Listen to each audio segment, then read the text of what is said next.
అనే కీర్తన పాడుకుందాం.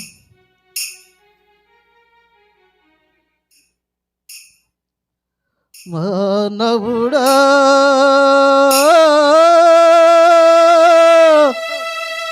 మానవుడా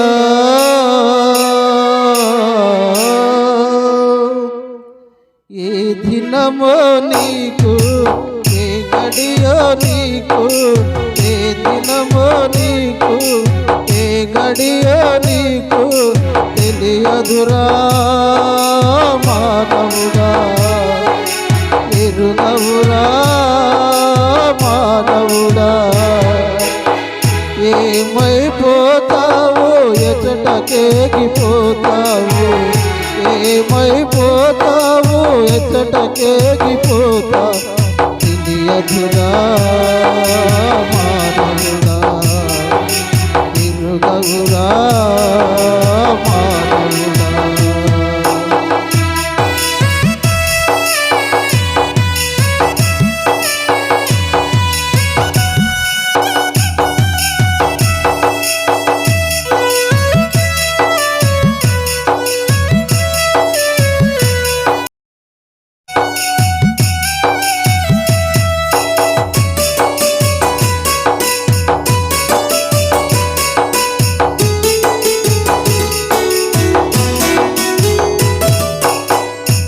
లోకభోగాలు ఎంతో కాలం ఉండవురా, యేసయ్య రాకడకు గుర్తులెన్నో జరుగుతుండే.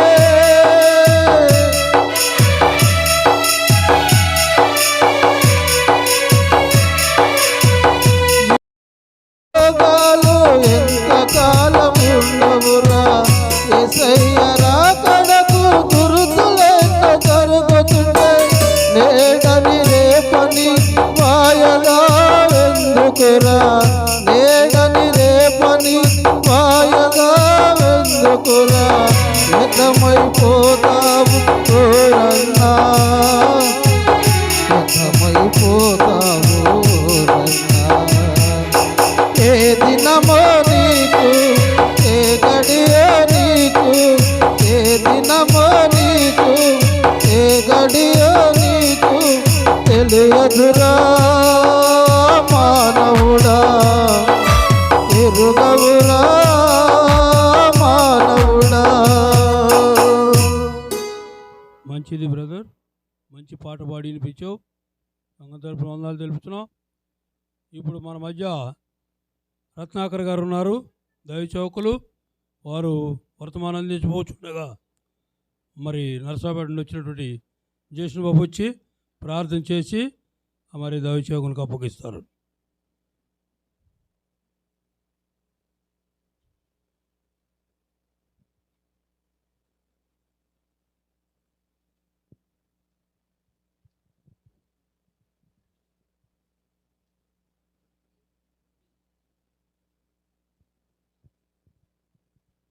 త్వరగా అమ్మా.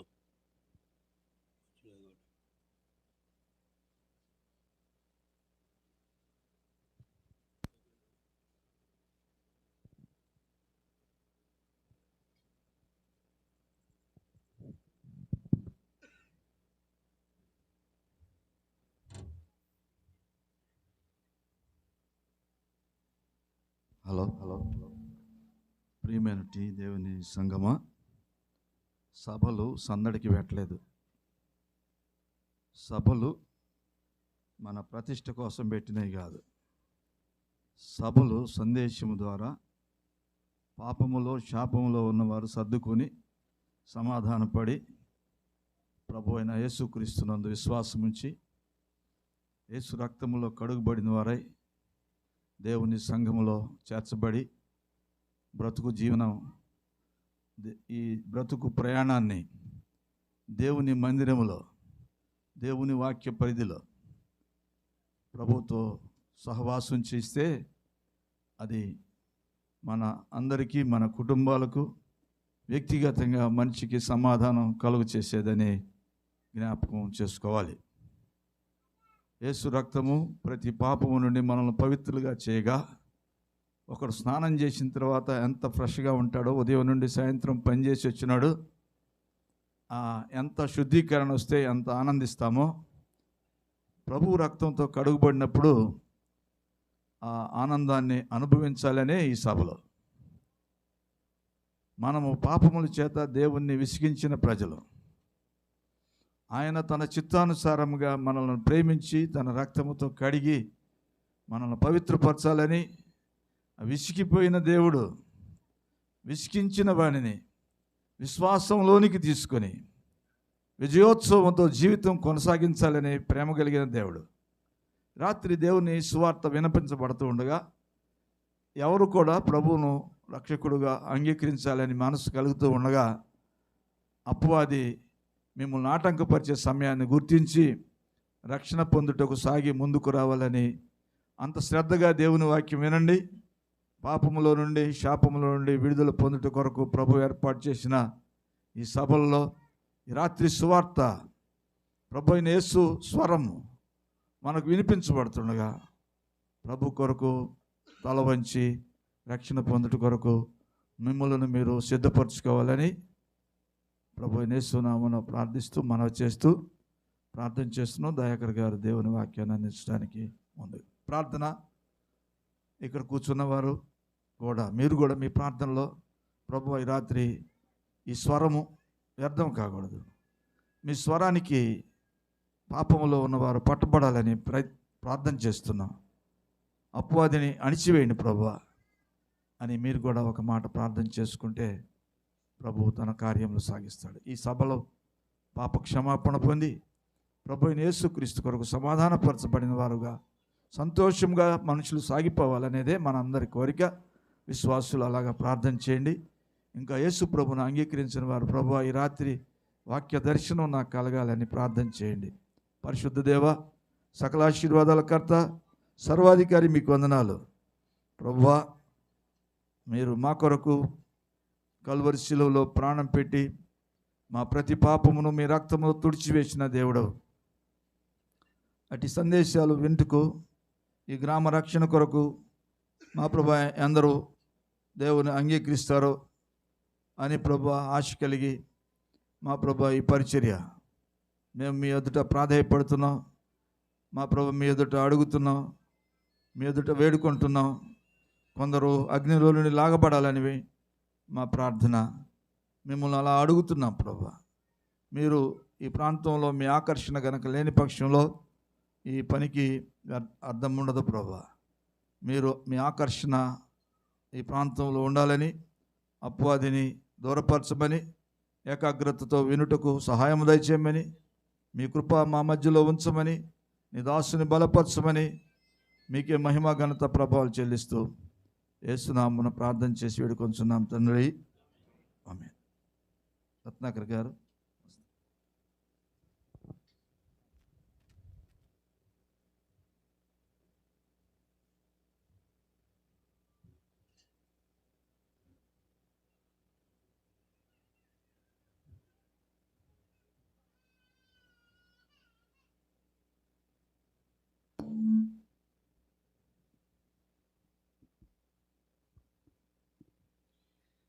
ప్రియులారా, ఈ రాత్రి దేవుని మహాకృపను బట్టి ప్రభు తన దాసుని నిలిపి అందించిన సందేశాన్ని బట్టి ప్రభువును స్తుతిస్తూ ఆయన్ని మహింపరుస్తూ ఉన్నాం.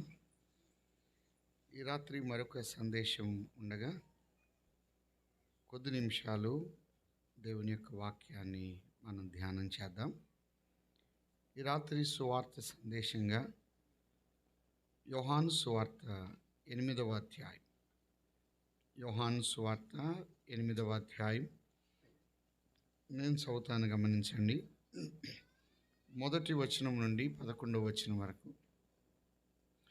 యేసు ఒలీవల కొండకు వెళ్ళెను.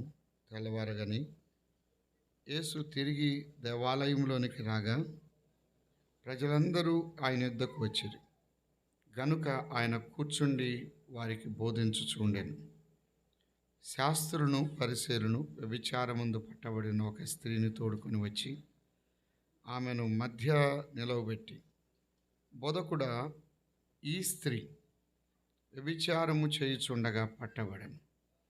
అట్టి వారిని రాళ్ళు రువి చంపవలనని ధర్మశాస్త్రములో మోషే మనకు ఆజ్ఞాపించను కదా, అయినను నీవేమి చెప్పుచున్నావని ఆయన అడిగారు. ఆయన మీద నేరము మోపాలనని ఆయన్ను శోధించుచు ఇలాగునడిగారు. అయితే యేసు వంగి నేల మీద వ్రేలితో ఏమో వ్రాయిచుండాడు. వారు ఆయన్ను పట్టు వదలకు అడుగుచుండగా ఆయన తల ఎత్తి చూచి, మీలో పాపము లేనివాడు మొట్టమొదట ఆమె మీద రాయి వేయవచ్చునని వారితో చెప్పి మరలా వంగి నేల మీద వ్రాయిచుండాను. వారు ఆ మాట విని పెద్దవారు మొదలుకొని చిన్నవారి వరకు ఒకని వెంట ఒకడు బయటికి వెళ్ళింది. యేసు ఒక్కడే మిగిలిన. ఆ స్త్రీ మధ్యన నిలవబడి ఉండెను. యేసు తల ఎత్తు చూచి, అమ్మా, వారెక్కడ ఉన్నారు? ఎవరునూ నీకు శిక్ష విధింపలేదా అని అడిగినప్పుడు ఆమె, లేదు ప్రభువా అనెను. అందుకు యేసు, నేనును నీకు శిక్ష విధింపను, నీ వెళ్ళి ఇక పాపము చేయకమని ఆమెతో చెప్పాను. చిన్న మాట మనం ప్రార్థన చేద్దాం. స్తోత్రార్హుడైన మా ప్రియ ప్రభువా, మీ ఘనమైన నామమును బట్టి వందనములు, స్తోత్రం చెల్లిస్తూ మేము స్తుతిస్తూ ఉన్నాం. మీరు దేవుని స్వరూపము కలిగినటువంటి వాడవని, మీ స్వరూపము అదృశ్య స్వరూపమని, సంపూర్ణమైన మానవుడిగా సంపూర్ణమైన దేవునిగా ఈ లోకానికి దిగి వచ్చిన విధానం బట్టి స్తోత్రములు. మానవాళి రక్షించుట కొరకై కల్వరి శిలువలో కార్చిన రక్తధారణ బట్టి స్తోత్రములు. వాక్యం అందించిన మీ దాసులను మరెక్కువ బలపరచమని, మరొకడు నిలబడి ఉండగా మీ ఆత్మతో నింపి మాతో మీరు మాట్లాడమని, సమస్త మహిమ ఘనత మీకు ఆరోపిస్తూ మీ ఏర్పాటులో ఉన్న వారిని ఆకర్షించమని మా ప్రభువును ప్రియ రక్షకుడైన యేసు క్రీస్తు ప్రభు నామమున స్తోత్రం చెల్లించి ప్రార్థించి అడిగి వేడుకుంటున్నాము తండ్రి, ఆమేన్.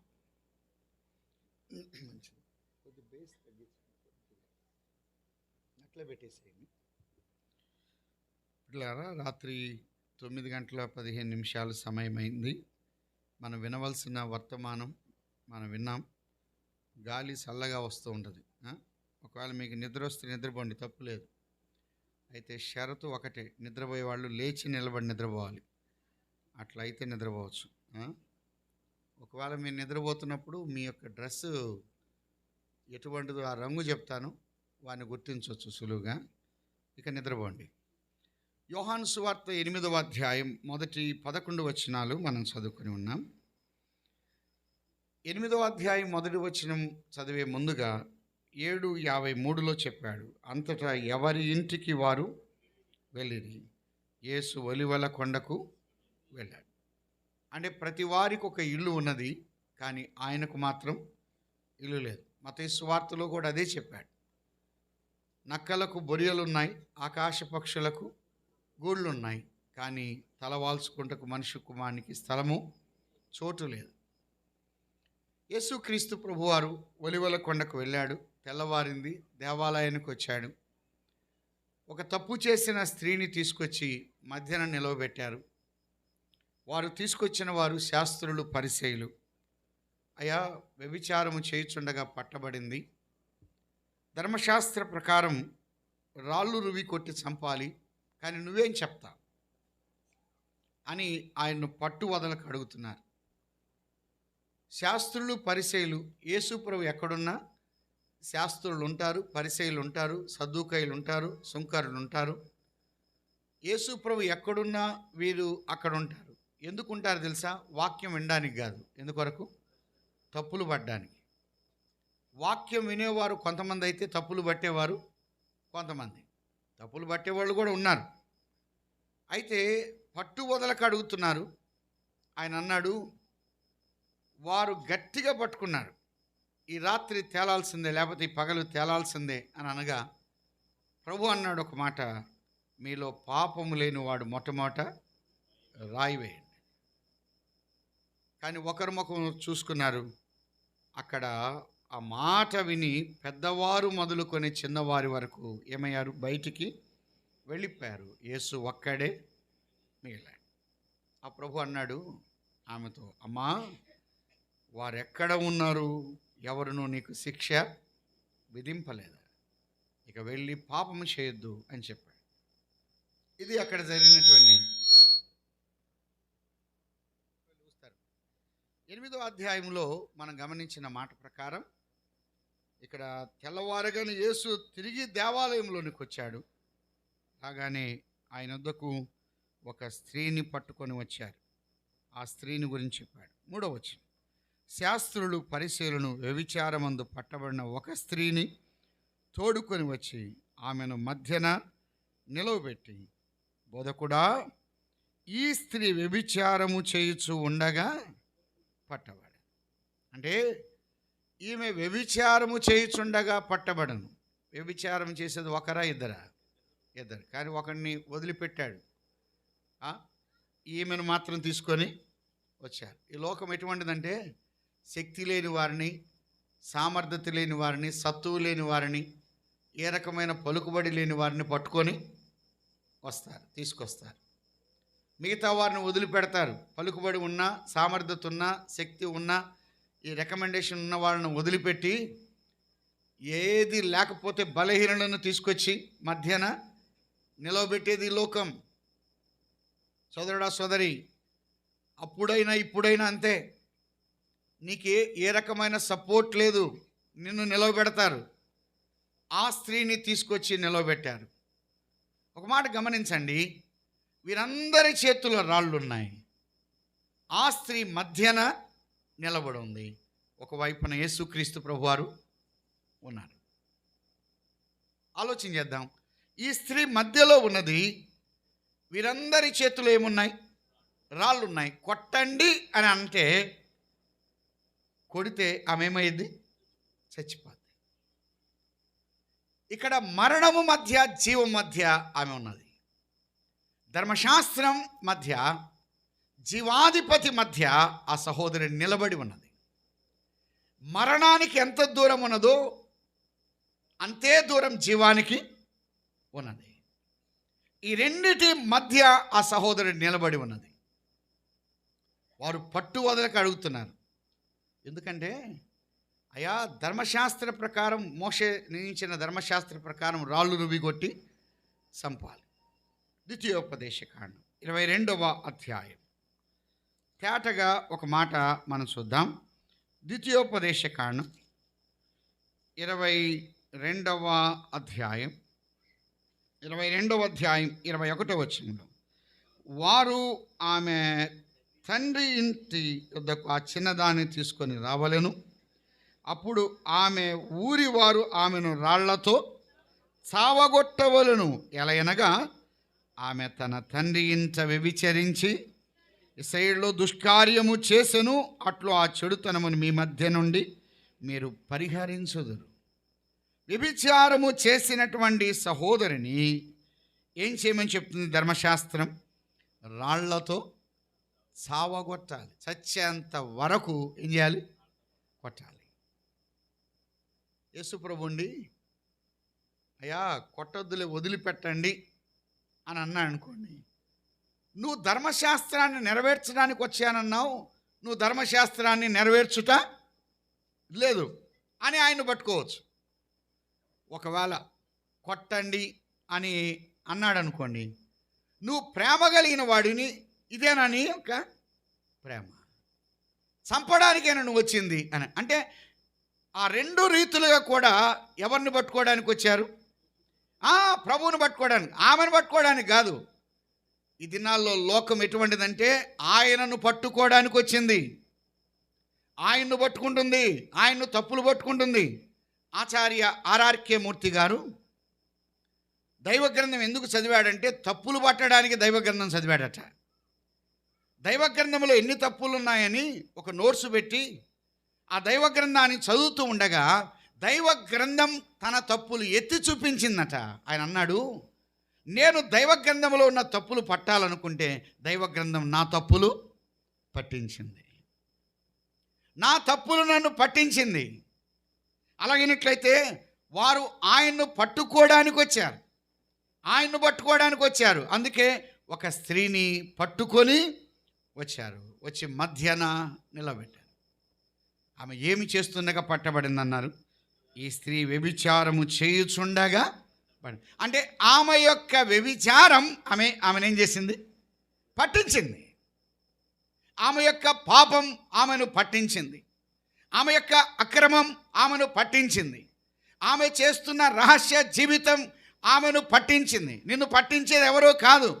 భర్త పట్టించకపోవచ్చు, భార్య పట్టించకపోవచ్చు, పిల్లలు పట్టించకపోవచ్చు, గ్రామస్తులు పట్టించకపోవచ్చు, సమాజంలో ఉన్నవారు నిన్ను పట్టుకోకపోవచ్చు. కానీ నీ యొక్క పాపమే నిన్ను ఏం చేస్తుంది? పట్టిస్తుంది.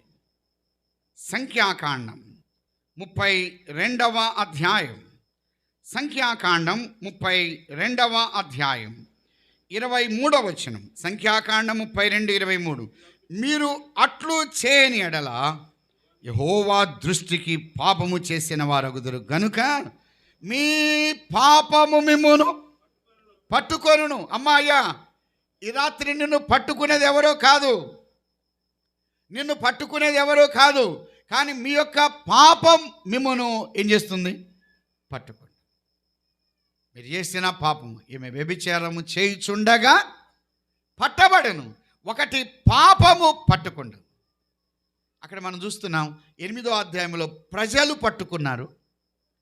ఇక్కడ సంఖ్యాకాండం 32:23లో పాపము పట్టుకున్నది.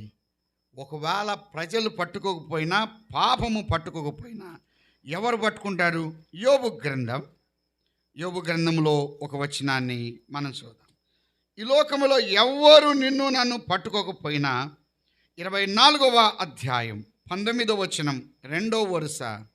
24వ అధ్యాయం యోబు గ్రంథం 19వ వచనంలో పాతాళము పాపము చేసిన వారిని పట్టుకోను.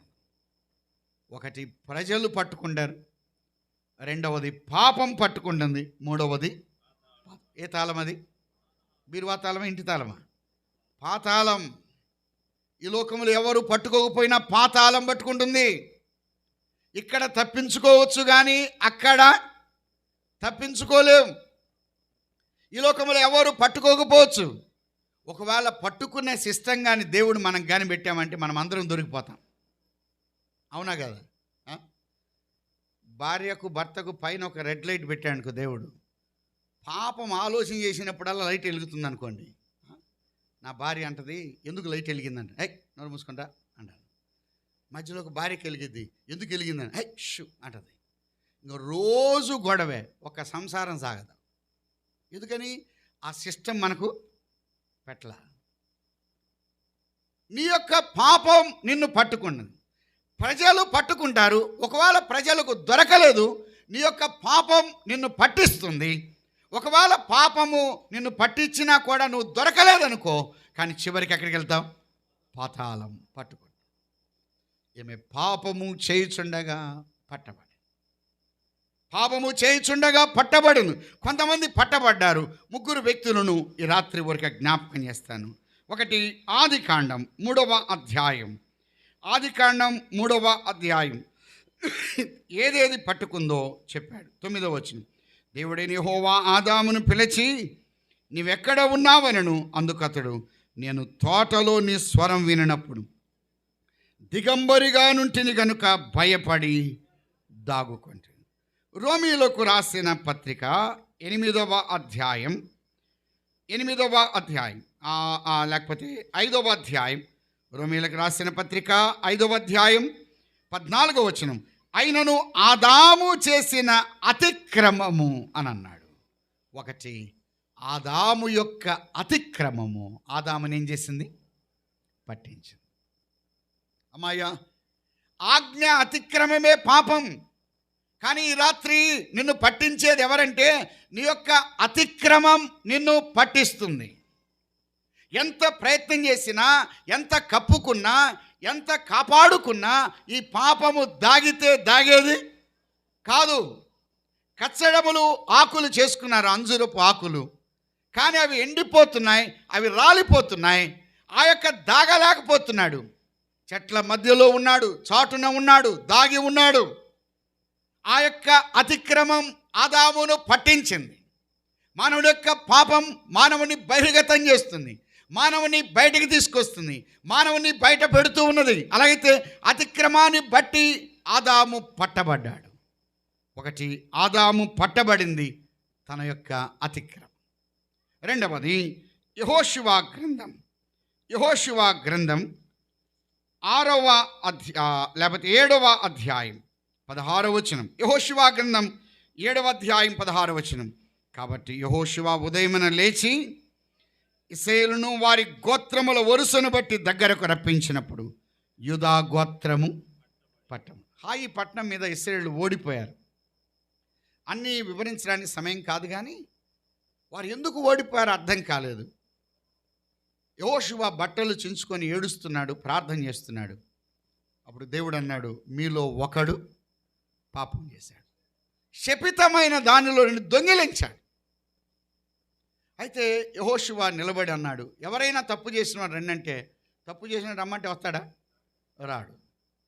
అప్పుడు ఆ ఇశ్రాయేలు వారి గోత్రముల వరుసను దగ్గరికి రప్పించినప్పుడు ఎవరు పట్టబడ్డారు? యూదా.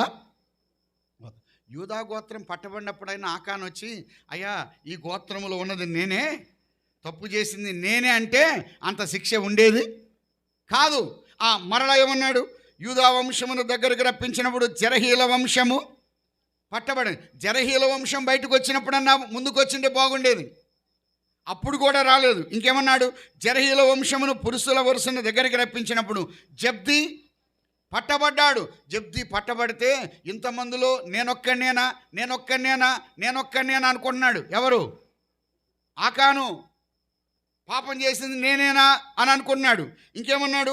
అతడును అతని ఇంటి పురుషుల వరుసను దగ్గరకు రప్పించినప్పుడు యూదా గోత్రములోని జెరహు మునిమనముడును జబ్ది కుమారుడు కర్మీ కుమారుడైన ఆకాను పట్టబడేంత వరకు ఆకాను ఏమనుకున్నాడు? నేను కాను అనుకున్నాడు.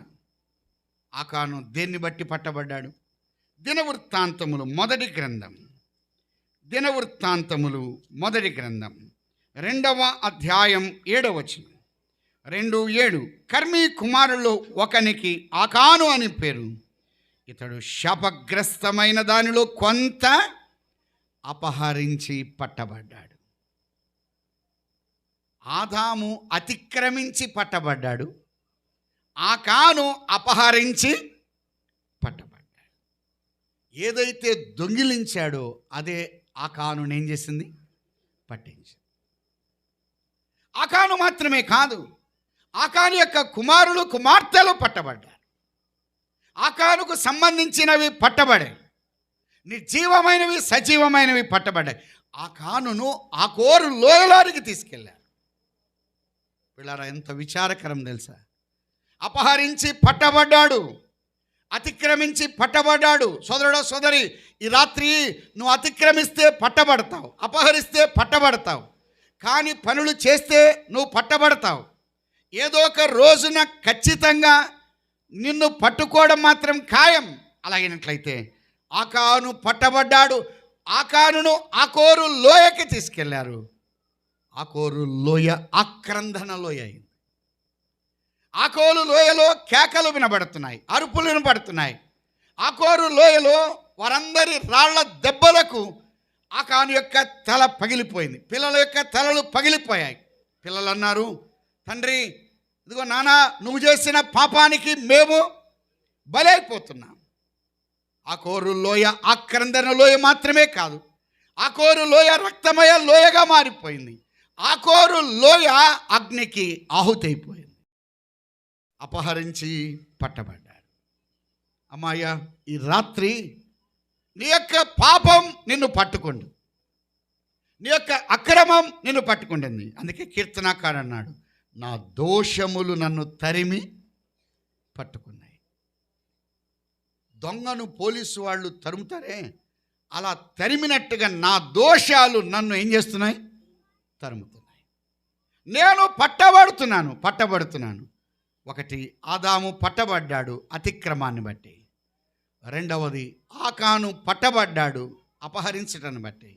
మూడవది, అపోస్తుల కార్యం 5వ అధ్యాయం సంఘ చరిత్రలో మనకందరికీ విదితమే.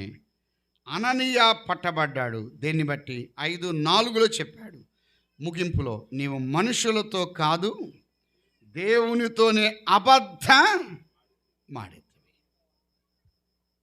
అననీయ యొక్క అబద్ధం అననీయాన్ని ఏం చేసింది? పట్టించింది. అమ్మాయి ఈ రాత్రి ఆలోచన చేద్దాం. అననీయ యొక్క అబద్ధం అననీయాను పట్టించింది. పట్టించడం మాత్రమే కాదు, మరణము ఆ రోజున అననీయాను పట్టుకున్నది.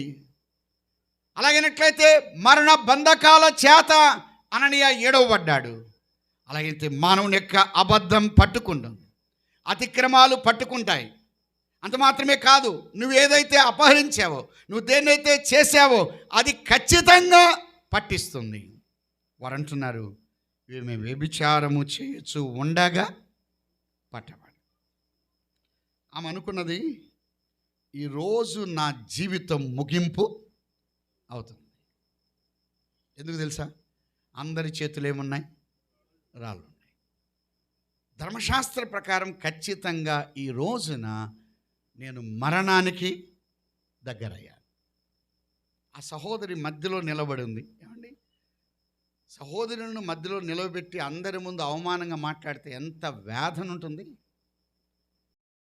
ఎంత దుఃఖపడిందో, ఎంత వేదన పడిందో, ఎంత అలమటిస్తుందో, ఎంత కన్నీళ్లతో ఉందో. అక్కడ మిగతా సహోదరులు ఎవరు లేరు. ఒకవేళ ఉన్నట్టుగా మనం చూడం, కానీ అక్కడ మిగతా వారు ఉన్నారేమో. ఒకవేళ సహోదరులు కూడా వేరే వాళ్ళు ఉండొచ్చు, కానీ మనకు వివరాలు లేవు. కానీ ఆ సహోదరుని అందరి ముందు నిలబెట్టి వారు అవమానంగా మాట్లాడుతున్నప్పుడు ఆమె దుఃఖం ఇంతింత కాదు. ఈరోజున నా జీవితం ముగించబోతుంది. ఒకటి మరణానికి దగ్గరగా ఉన్నది, అదే సమయంలో జీవానికి దగ్గరగా ఉంది. రెండింటి మధ్య ఆ సహోదరి నలిగిపోతుంది. మరణము జీవము మధ్య ఆ సహోదరి ఉన్నది. ఆ సహోదరి పొందిన వేదన ఇంతింత కాదు. సోదరుడా, సోదరి, ఈ రాత్రి రక్షణకు నువ్వు దగ్గరగా ఉన్నావు. అదే సమయంలో నిత్య నరకాగ్నికి కూడా దగ్గరగా ఉన్నావు. నిత్య నరకాగ్నికి ఎంత దగ్గరగా ఉన్నావో రక్షణకు కూడా అంతే దగ్గరగా ఉన్నావు. రక్షణ మరీ సమీపంగా ఉన్నది. రక్షకుడు మరీ సమీపంగా ఉన్నాడు. అందుకే అపోస్తుల కార్యములో అన్నాడు, ఆయన మనలో ఎవరికి దూరముగా ఉండువాడు కాడు, ఆయన దగ్గరగా ఉన్నాడు. ఆ సహోదరి ఆ రెండింటి మధ్య నలిగిపోతుంది. నా జీవితం ఇంతేనా? నా పాపాన్ని బట్టి, నా అక్రమాన్ని బట్టి, నా అన్యాయాన్ని బట్టి నేను పట్టబడ్డాను. ఈ రోజున నా యొక్క జీవితం ముగించబోతుంది. నేను నా జీవితాన్ని కొనసాగించలేను, నా జీవితం అంతమవుతుంది అని అనుకున్నది. ఆ రెండిటి మధ్య నిలబడి, ఆ రెండిటి మధ్య సహోదరి నిలబడి ఉంది.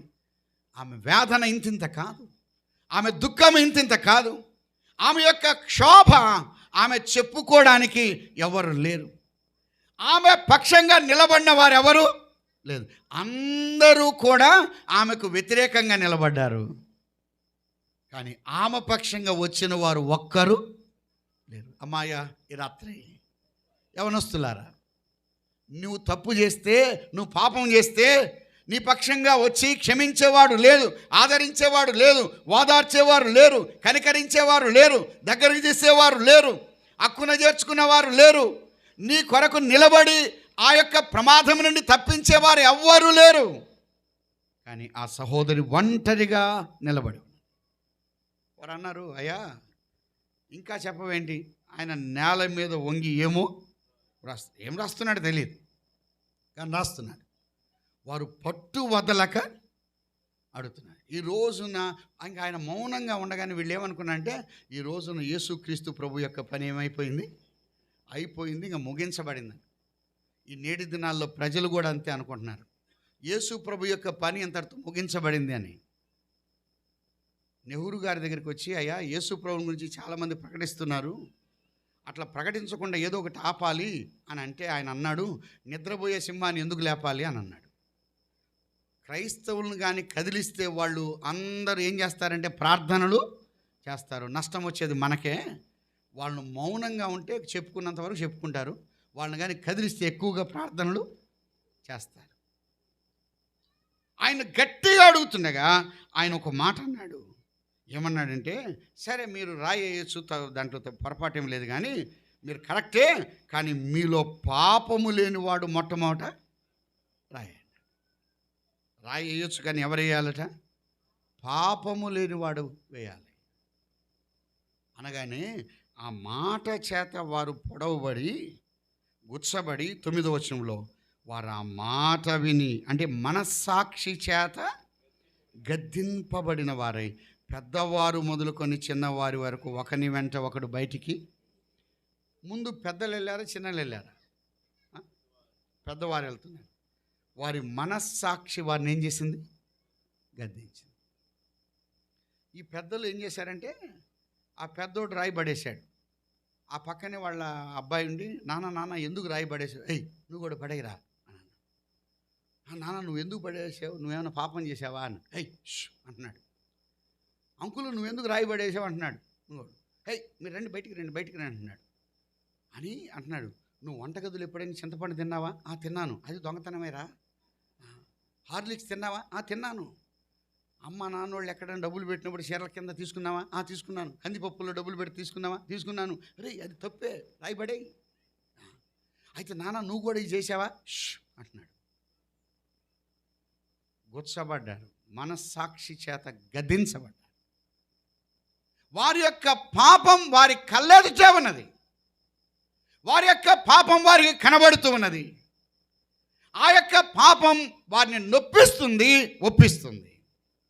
అయ్యో మేము పాపం చేశాం. ఈమె పట్టబడింది, కానీ పట్టబడకుండా ఉన్నవారు చాలామంది ఉన్నారు. అయ్యో నేనెంత ఘోరమైన పాపిని. వారు వెళ్ళిపోతున్నారు, రాయి పడేస్తున్నారు, వెళ్ళిపోతున్నారు, రాయి పడేస్తున్నారు, వెళ్ళిపోతున్నారు. పెద్దవారు మొదలుకొని చిన్నవారి వరకు ఒకని వెంట ఒకరు బయటికి వెళ్ళారు. అక్కడ ఒక మాట రాయబడింది, యేసు ఒక్కడే మిగిలి.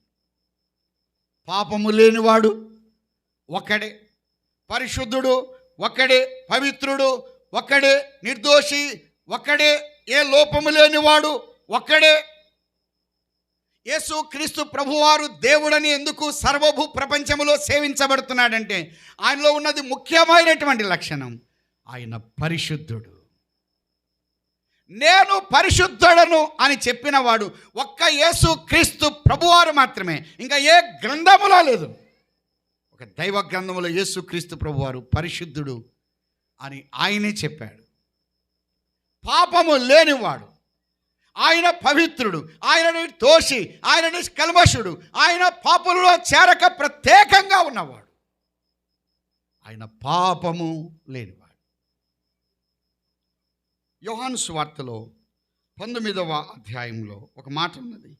23-24 వచనాల్లో అలంకరణగా చూసినట్టు యోహాను సువార్త 19వ అధ్యాయం 23వ వచనం ఏమన్నారు?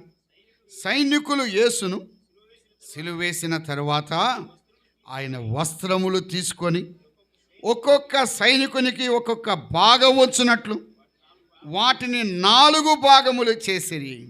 ఆయన అంగీని కూడా తీసుకొని ఆ అంగీ కుట్టు లేక పైనుండి యావత్తు నేయబడింది గనుక వారు దానిని చింపక అన్నాడు. వస్త్రాన్ని 4 భాగాలు చేశారు, కానీ అంగీని చించలేదు. ఎందుకంటే అంగీకి ఏమి లేదు, కుట్టు లేదు. కుట్టు లేనివాడు ఆయనే, లోపము లేనివాడు ఆయనే. ఒక షర్ట్లో కానీ ఒక డ్రెస్సులో కానీ కుట్లు కానీ ఉన్నట్లయితే చించడము సులువు. ఆ యొక్క అంగీలో ఏమీ లేదు, కుట్టు లేదు, లోపము లేదు, బలహీనత లేదు, ఏ రకమైన పాపము లేదు. లోపము లేనివాడు ప్రభు అయినటువంటి యేసుక్రీస్తు వారు. ఆయన పాపము లేనివాడు. యేసు ఒక్కడే మిగిలాడు. యేసు ఒక్కడే మిగిలాడు. వారు అన్నారు బోధకుడా అని మాట్లాడుతూ వచ్చారు. కానీ యేసుక్రీస్తు ప్రభు వారు అక్కడికి వచ్చి ఒక మాట అన్నాడు. ఆ స్త్రీ మధ్యన నిలవబడి ఉండను. 10వ వచనం. యేసు తల ఎత్తి చూసి అందరు వెళ్ళిపోయిన తర్వాత ఏమన్నా అంటే అమ్మా అన్నాడు. ఆయన మాటలు ఎంత దయగల మాట. ఆయన ఏమని సంబోధిస్తున్నా అంటే అమ్మా అని అన్నాడు. పరిసయ్యుడు అన్నాడు ఇది ఎవతయో అని లూకాసు వార్తలో చెప్పారు. అది ఇదే అని మాట్లాడుతున్నారు, కానీ ఆయన ఏమంటున్నాడు అమ్మ. ఆమె హృదయం పగిలిపోయింది. నన్ను అమ్మ అన్నవారు ఉన్నారా? ఇంత ఘోరమైన పాపం చేస్తే, అక్రమం చేస్తే, అన్యాయం చేస్తే, కాని పనులు చేస్తే నన్ను అమ్మ అంటున్నాడే. అమ్మ అని పిలుస్తుండగా హృదయం బద్దలైపోయింది. అయ్యో, నేనెంత ఘోరమైన పాపం చేశాను, నేను ఆయనకెంత వేదన కలిగించాను. నన్ను అమ్మ అని పిలుస్తున్నాడు. ఈ రాత్రి నేను కఠినంగా పిలిచేవాడు కాదు, నిన్ను తృణీకరించేవాడు కాదు, నేను అవమానించేవాడు కాదు, నేను అసహించుకునేవాడు కాదు, లెక్కలేనితనంగా మాట్లాడేవాడు కాదు. కొన్నిసార్లు భర్త మాట్లాడొచ్చు, భార్య మాట్లాడొచ్చు, పిల్లలు మాట్లాడొచ్చు, కానీ ఈయన అలా మాట్లాడలేదు. అమ్మా అంటున్నాడు. అమ్మా, ఆ మాటకు హృదయం పగిలిపోయింది. నన్ను ఇంతగా ప్రేమగా పిలుస్తున్నాడు, నన్ను ఇంతగా ఆదరిస్తున్నాడు, నన్ను ఇంతగా ఓదారుస్తున్నాడు. తల ఎత్తి ఆమెను చూస్తున్నాడు, ఆమె యొక్క కన్నీళ్లు చూచాడు, ఆమె యొక్క వేదన చూచాడు, ఆమె యొక్క దుఃఖాన్ని చూచాడు, ఆమె పొందుతున్న క్షోభను చూచాడు. అమ్మా అంటున్నాడు. ఈ రాత్రి నేను తృణీకరించేవాడు కాదు, అవమానించేవాడు కాదు, ఎగతాళి చేసేవాడు కాదు, బజార్లో పెట్టి 10 మందికి నీ యొక్క జీవితాన్ని చూపించేవాడు కాదు. అమ్మా అని పిలుస్తున్నాడు. ఈ రాత్రి ప్రభు దగ్గరికి వస్తావు. ఆయన ఒక మాట అన్నాడు. ఆ స్త్రీ మధ్యన నిలబడి ఉండగా అమ్మా అని పిలిచి, ఎవరును నీకు శిక్ష విధింపలేదా? ఎవరు రాయలేదా? ఎవరు నిన్ను పట్టుకోలేదా? ఎవరు నిన్ను కొట్టలేదా? ఎవరు నిన్ను గాయపరచలేదా అంటే ఆమె ఒక మాట అన్నది. 11వ వచనం చూడండి ఏమన్నది. ఆమె లేదు ప్రభువా. 4వ వచనం 8:4 బోధకుడా. పరిసయ్యులు శాస్త్రులు వీళ్ళేమంటున్నారు? బోధకుడా అంటున్నారు. కానీ ఆ సహోదరి ఏమంటుంది? ప్రభువా. శిష్యులందరిలో ప్రభువా అనే మాట అనని వారు ఒక్కరే ఉన్నారు. ఎవరతను? ఇస్కరియోతు యూదా. మిగతా వాళ్ళందరూ ఏమన్నారు? ప్రభు. వీళ్ళు బోధకుడా అని అంటున్నారు, కానీ ఆ స్త్రీ అంటుంది ప్రభువా. ఆయన అంటున్నాడు అమ్మా అంటుండగా, ప్రభువా నాకెవ్వరూ శిక్ష విధించలేదు, వెళ్ళి నువ్వు పాపము చేయదు. ఆ రోజున ఒక నోటి మాట చేత ఆమె పాపములను క్షమించి ఆయన పంపిస్తున్నాడు సరిగదా. ఆమె పాపముల కొరకు కూడా ఆయన పట్టబడుతున్నాడు. ఆ స్త్రీ పట్టబడి మధ్యన నిలబెట్టాడు. యేసుక్రీస్తు ప్రభువారు నీ పాపముల కొరకు, నా పాపముల కొరకు ఆయన పట్టబడ్డాడు. మత్తయి సువార్తలో ఒక వచనాన్ని చూద్దాం. 26వ అధ్యాయం 48లో ఆయన్ని అప్పగించువాడు నేనెవరిని ముద్దు పెట్టుకొందునో ఆయనే యేసు, ఆయనను పట్టుకొనుడని వారికి గురుతు చెప్పి, ఆయనను పట్టుకొనుడి అని చెప్తున్నాడు. వారు ఆయన్ను పట్టుకొని తీసుకొని వెళ్తున్నారు. లూకాసు వార్తలో మరొక మాట. లూకాసు వార్త 22వ అధ్యాయం 54వ వచనం. వారు ఆయనను పట్టి ఈడ్చుకొని పోతున్నారు. అమ్మాయ సర్వ మానవాళి యొక్క పాపం కొరకై వాస్తవంగా ఆ స్త్రీ మధ్యలో ఉన్నది. పాపము చేసినటువంటి నీవైనా నేనైనా మధ్యలో ఉండాలి, కానీ ఆయన నిన్ను నన్ను ప్రక్కకు నెట్టి ఆయన మధ్యస్థానములో నిలబడ్డాడు. ఆయన మధ్యన నిలవబడ్డాడు. మానవాళి యొక్క పాపము నిమిత్తమై ఆయన మధ్యన నిలబడ్డాడు. ఏ మధ్యన నిలబడ్డాడు? అన్యాయస్తుల మధ్య ఉన్నాడు. ఆయన అక్రమకారుల మధ్య ఉన్నాడు. ఆయన అన్యాయస్తుల మధ్య, రోమీల యొక్క మధ్య, యూదుల మధ్య, అన్యజనాంగము మధ్య, యెరూషలేం యొక్క సర్వభూ ప్రపంచమంతట్లో ఆ పటములో ఆయన మధ్య స్థానములో ఆయన ఉన్నాడు. మధ్యలో నిలబడ్డాడు. అవమానం ఆయన భరించాడు, అపహాస్యం ఆయన భరించాడు, ఎగతాళి ఆయన భరించాడు, హేళన ఆయన భరించాడు. ఆయన యెరూషలేములోనికి వస్తుండగా ఆ గాడిద పిల్లనెక్కి వస్తుండగా కింద బట్టలు పరిచారు, కొమ్మలు నరికివేశారు, హోసన్నా జయము అని కేకలు వేశారు. ఆయన్ను ఘనపరుస్తున్నారు. కానీ ఆయన మధ్యన నిలబెట్టబడినప్పుడు తన తరం వారిలో విచారించిన వారు ఒక్కరూ లేరు. తన పక్షంగా నిలబడిన వారు ఎవ్వరూ లేరు. ఆయన ఒంటరిగానే ఆయన భరించాడు. సోదరుడా, సోదరి, నీ యొక్క పాపముల కొరకై మధ్యన నిలవబడ్డాడే, నీ అక్రమముల కొరకై మధ్యన నిలవబడ్డాడే. ఈ రాత్రి ప్రభువుని నమ్మని వారి కొరకై, ప్రత్యేకంగా నీ కొరకై ఆయన మధ్యన నిలవబడ్డాడు. మధ్యన అవమానించబడుతూ ఉన్నాడు. నువ్వు రాజువు కదా అని రాజునకు తల మీద ఏముండాలి? కిరీటం ఉండాలని ముళ్ళ కిరీటము పెట్టారు. రాజు సింహాసనాన్ని రాళ్ళు పరిచిన స్థలం మీద కూర్చోబెట్టారు. రాజునకు చేతిలో రాజదండం ఉండాలని రెల్లును అందించారు.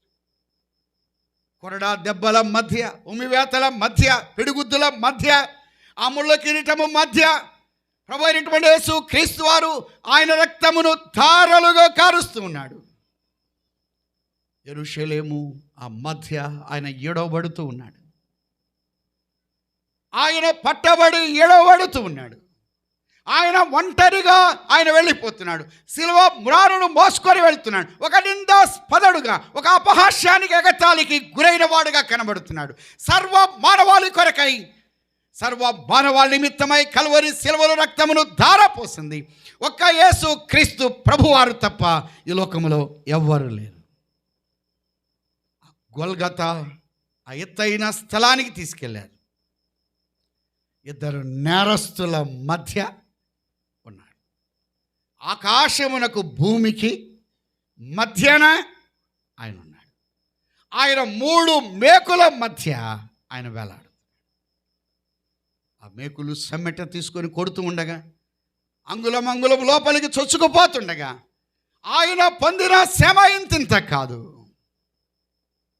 ఆయన అందరి ముందు అవమానానికి ఎత్తబడ్డాడు. అందరి యొక్క చూపులు ఆయన మీద పడుతూ ఉన్నాయి. అందరి యొక్క దృష్టి ఆయన మీద ఉన్నది. ఆయన కల్వరి శిలువలో రక్తమును ధారపోశాడు. సర్వ మానవాళి నిమిత్తమై ఈ విధంగా రక్తము కార్చింది ఒక్క యేసు క్రీస్తు ప్రభువారు తప్ప ఈ లోకములు ఎవ్వరూ లేరు. రక్తము చిందింపంది పాపాలకు క్షమాపణ లేదు. యేసు క్రీస్తు ప్రభువారు చనిపోయి ఆయన సమాధికి తీసుకెళ్ళినప్పుడు అరిమత్తయి, యోసేపు, నికోదయము యేసు ప్రభు యొక్క దేహాన్ని పట్టుకున్నప్పుడు ఆ దేహము డొల్లగా మారిపోయింది. ఇత్తడి బలిపీఠంలో జల్లెడ ఉంటుంది, రంధ్రాలుగా ఉంటుంది. యేసు ప్రభు యొక్క దేహము రంధ్రాలమయము అయిపోయింది. చూడనొల్లని వాడుగా, వ్యసనాక్రాంతుడుగా కనబడుతున్నాడు. ఆయన చిల్ల పెంకువలో ఎండిపోయాడు, నల్లగా కనబడుతున్నాడు. ధవలవర్ణుడు, రత్నవర్ణుడు, 10,000 మంది పురుషుల్లో గుర్తింపదగిన ప్రియుడు ఆయనేనా ఈయన అన్నట్టుగా ఉన్నాడు. ఆయన తేలికైపోయాడు. ఆయన డొల్లగా మారిపోయాడు. ఆయన చూడ్డానికి వికారంగా ఉన్నాడు. ఆయన వ్యసనాక్రాంతుడిగా, వ్యాధిని అనుభవించిన వాడుగా ఉన్నాడు. ఆయన మరణం యాదృచ్ఛికమైంది కాదు. ఆయన ఒక ప్రమాదానికి గురై చనిపోయిన వాడు కాదు. నిమిత్తముగా సర్వ మానవాళి యొక్క పాప పరిహారార్థమై కల్వరి శిలువలో రక్తమును ధారపోసి ఆయన చనిపోయాడు. ఆయన సమాధి చేయబడ్డాడు. 3వ దినమున మృత్యుంజయుడై తిరిగి లేచాడు. ఈ రాత్రి యేసు ప్రభు అని ఆమన్నది, ప్రభువా అన్నది. ఈ రాత్రి యేసు ప్రభు అని నీ నోటితో ఒప్పుకున్నట్లయితే, ఆయనను తండ్రి అయిన దేవుడు మృతుల నుండి లేపనని నీ హృదయమందు విశ్వసిస్తే నీవు రక్షించబడతావు. ఎందరూ యేసు క్రీస్తును అంగీకరిస్తారు అనగా ఆయన నామమందు విశ్వాసముంచు వారికి ఆయన పిల్లలే అధికారం ఇస్తున్నాడు. ఆమె మరణము నుండి తప్పించబడింది, జీవములోనికి వచ్చింది. యాకోబు పత్రికలో ఒక మాట చెప్పి నేను ముగిస్తాను. 4వ అధ్యాయం 12వ వచనం. ఒక్కడే ధర్మశాస్త్రమును నియమించి న్యాయము విధించువాడు, ఆయనే రక్షించుటకును నశింపచేయుటకును శక్తిమంతుడై ఉన్నాడు. నశింపచేసేది ఆయనే, రక్షించేది ఆయనే. ఆమె రక్షించబడి వెళ్ళిపోతుంది. మరణములో నుండి జీవములోనికి దాటించబడి, దుఃఖముతో వచ్చింది, సంతోషంగా వెళ్ళిపోతుంది. ఒక పాపిగా వచ్చింది, పవిత్రురాలుగా వెళ్ళిపోతుంది. ఏడుస్తూ వచ్చింది, ఎంత ఆనందంగా వెళ్ళిపోతుంది. అసమాధానంగా వచ్చింది, సమాధానంగా వెళ్తుంది. నెమ్మది లేని దానిగా వచ్చింది, నెమ్మది పొంది ఈ రాత్రి ఎలా వచ్చావు, ఎలా వెళ్తున్నావు, ఎలా వచ్చావు, ఎలా వెళ్తున్నావు. ఇద్దరు దొంగలకు జీవాధిపతి కానీ ఒక దొంగ ఆయన అంగీకరించాడు, ఒక దొంగ ఆయన్ను అంగీకరించాడు. ఒక మాట గుర్తుపెట్టుకోండి, కలిసి దొంగతనం చేశారు, కలిసి పట్టబడ్డారు, కలిసి జైలుకి వెళ్ళారు, కలిసి శిలువమ్రానుకు ఎక్కారు, కానీ కలిసి పరలోకానికి వెళ్ళారు. ఈ రాత్రి కలిసి ఇంట్లో ఉండొచ్చు, కలిసి సంఘంలో ఉండొచ్చు, కలిసి మీటింగ్ రావచ్చు, కానీ కలిసి పరలోకానికి వెళ్ళారు. ఆ ఇద్దరు దొంగలకు వచ్చిన అవకాశం ఎన్నిసార్లు వచ్చింది? ఒకసారి వచ్చింది. ఒక దొంగ ఆ అవకాశాన్ని సద్వినియోగం చేసుకున్నాడు, ఒక దొంగ అవకాశాన్ని సద్వినియోగం చేసుకున్నాడు. ఈ రాత్రి నీకు వచ్చిన అవకాశం ఇది లాస్ట్ అండ్ ఫైనల్. మరొక అవకాశం ఉండొచ్చు, లేకపోవచ్చు, కానీ ఈ అవకాశాన్ని సద్వినియోగం చేసుకుంటే చాలు. నువ్వు కలిసి భోజనం చేయొచ్చు, కలిసి మీటింగ్ రావచ్చు, కలిసి సంఘానికి వెళ్ళొచ్చు, కలిసి ఎక్కడైనా పాల్గొనవచ్చు, కలిసి పాటలు పాడవచ్చు, కలిసి ఏమైనా చేయొచ్చు, కానీ ప్రభువు నమ్ముకోకపోతే నిత్య నరకాగ్నికి వెళ్తారు, కలిసి పరలోకానికి వెళ్ళారు. ఈ దొంగ మరి ఎప్పుడూ కూడా పరలోకంలో ఈ పాతాలకి వెళ్ళిన దొంగను చూసినవాడు అదే ఫైనల్, అదే చివరి, వారి ఎడబాటు, వారి యొక్క డిపార్చర్. ఈ రాత్రి ప్రభు యొద్దను నువ్వు రాకుండా నువ్వు వెళ్ళిపోయినట్లయితే నిత్య నరకాగ్ని ఉన్నాయి. యేసు నీ రాజ్యముతో వచ్చినప్పుడు నన్ను జ్ఞాపకము, నా బాల్యదిన పాపాలు జ్ఞాపకము చేసుకోవద్దు. ఈ రాత్రి ప్రభు యొద్దకు వస్తే చాలు, అమ్మా ఇక నువ్వు వెళ్ళి పాపాలు క్షమించేవాడు ఆయన ఒక్కడే. ఈ రాత్రి నువ్వు పాపివన్న సంగతి నీకు అర్థమైనట్లయితే పట్టబడేంత వరకు ఆగొద్దు సుమా. ఈ రాత్రి ప్రభు యొద్దకు వస్తే చాలు. ప్రార్థన చేద్దాం. అందరు కళ్ళు మూసుకొని ఉండగా 1-2 నిమిషాలు ఎవరు వెళ్ళిపోవద్దు. ఇక్కడ నుంచి మనం వెళ్ళిపోతున్నాం. ఇద్దరు దేవుని దాసుల ద్వారా ఒకే వర్తమానం, తేటైనటువంటి సువార్త అందించబడింది. ఆ స్త్రీ పట్టబడింది, నువ్వు పట్టబడకుండా తిరుగుతున్నావేమో, ఒకానొక దినమున ఖచ్చితంగా పట్టబడతావు. నువ్వు చేసేది ఎవరు చూడట్లేదేమో. ఆదాము అతిక్రమం పట్టబడింది, ఆకాను అపహరించడం పట్టబడింది, అననీయ అబద్ధం చేత పట్టబడ్డాడు. ఈ రాత్రి నువ్వు పట్టబడేంత వరకు ఆగొద్దు సుమా. ప్రభువా నేను పాపిని, నా పాపాలు క్షమించండి. ప్రభు పాదములు ఎద్దు పడితే చాలు. జీవన్మరణముల మధ్య ఆ స్త్రీ ఉన్నది. మరణానికి జీవానికి సమీపంగా ఉన్నావు. అంటావా, వద్దంటావా, తృణీకరిస్తావా? ఈ రాత్రి వద్దని వెళ్ళిపోతే క్రీస్తు ప్రేమను నిరాకరిస్తావు. నీ కొరకు కలువరి సిలువలో రక్తం కార్చిన ప్రభువును కాదని తృణీకరించి వెళ్ళిపోతే నిత్య నరకాగ్ని ఉన్నది.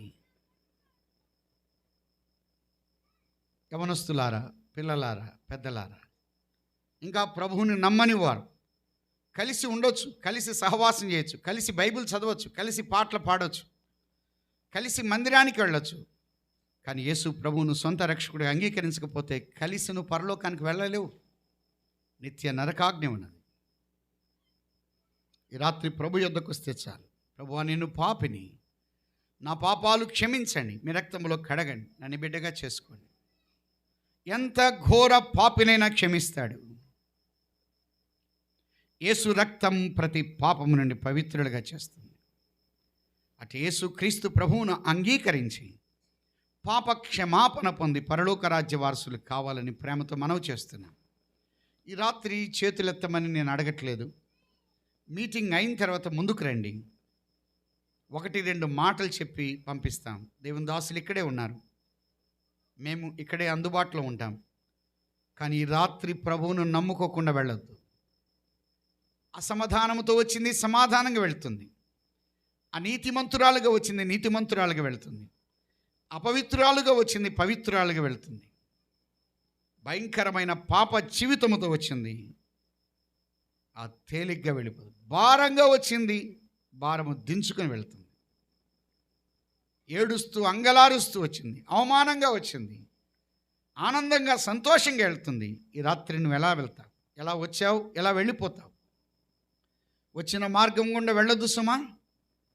ఈ రాత్రి యేసుక్రీస్తు ప్రభువును సొంత రక్షకుడిగా అంగీకరించి వెళ్ళు. ఒక తీర్మానం చేసుకొని వెళ్ళు, ఒక నిర్ణయం చేసుకొని వెళ్ళు. మీటింగ్ అయిన తర్వాత ముందుకు రండి. యేసు ప్రభువుని ఎలాగా మీ సొంత రక్షకుడిగా చేర్చుకోవాలో, ఎలా తీర్మానం చేయాలో 1-2 మాటలు చెప్పి పంపిస్తాను. స్తోత్రార్హుడైన మా ప్రియ ప్రభువా, మీ ప్రేమ అపారమైనదయ్యా, మీ జాలి అపారమైనది. మరణిస్తాను నువ్వు వచ్చిన ఆ సహోదరి బ్రతికించబడి వెళ్ళింది కేవలం మీ యొక్క ప్రేమ. పాపములు అపరాధముల చేత చచ్చిన మమ్ములను మీ యొక్క ప్రేమ బ్రతికించింది. ఈ రాత్రి ఇంకా మిమ్మల్ని అంగీకరించకుండా కఠిన హృదయాలై వెళ్తున్నారేమో, మీ యందు విశ్వాసం ఉంచి వెళ్ళడానికి మీ కృప అనుగ్రహించమని, ఈ మాటలు అందరి హృదయంలో ఫలింపచేయమని యేసుక్రీస్తు ప్రభు నామమున స్తోత్రం చెల్లించి ప్రార్థించి అడిగి వేడుకుంటున్నాము తండ్రి, ఆమేన్. ప్రియులారా, ఒక విషయం, ఎవరైనా యేసుక్రీస్తు ప్రభువును సొంత రక్షకుడు అంగీకరించాలని హృదయంలో ప్రేరణ కలిగినట్లయితే మీటింగ్ అయిన తర్వాత ముందుకు రండి. యవనస్తులు కానీ పిల్లలు కానీ పెద్దలు కానీ. ఒకవేళ మీరు ప్రభువును నమ్ముకోకుండా వెళ్ళిపోయినట్లయితే మరొక అవకాశం ఉంటుందో లేదో తెలియదు. అందుకే బలవంతం చేత చేతులు ఎత్తించడానికి అంత ఇష్టపడలేదు. మీటింగ్ అయిన తర్వాత లేదా మీరు ముందుకు రావడానికి సిగ్గుపడినట్లయితే అక్క వాళ్ళకో ఆంటీ వాళ్ళకో అంకుల్ వాళ్ళకో చెప్పండి, వారు ముందుకు తీసుకొస్తారు. కానీ యేసు ప్రభువును నమ్ముకోకుండా ఇక్కడి నుంచి వెళ్ళొద్దు సుమా. ప్రకటన గమనించండి.